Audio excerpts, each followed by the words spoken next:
Okay, first of all, macam mana nak tukar dia punya print head? Okay, you click on the tools button and then you click until you see maintenance.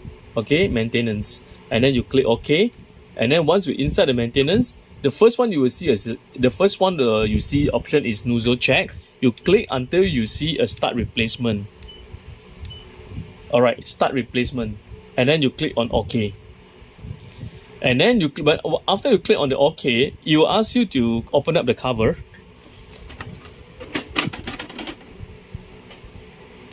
And then you will see actually the instruction over here asks you to move the valve lever to the left. Where is the valve lever? This is the one. This. Okay. It's supposed on normal operating time, it's supposed to be on right hand side. So when you want to replace a print head, you got to manually move the lever from right to left, and then you wait.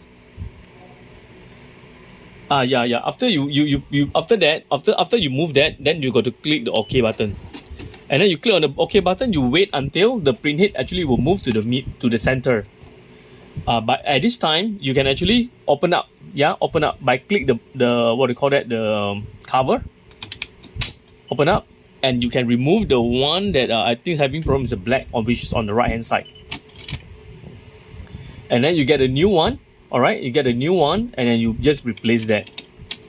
And then you close the cover. Press these two.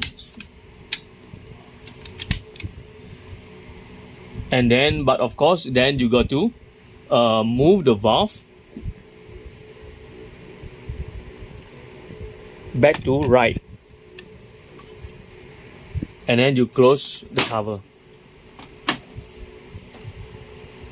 Then that's it.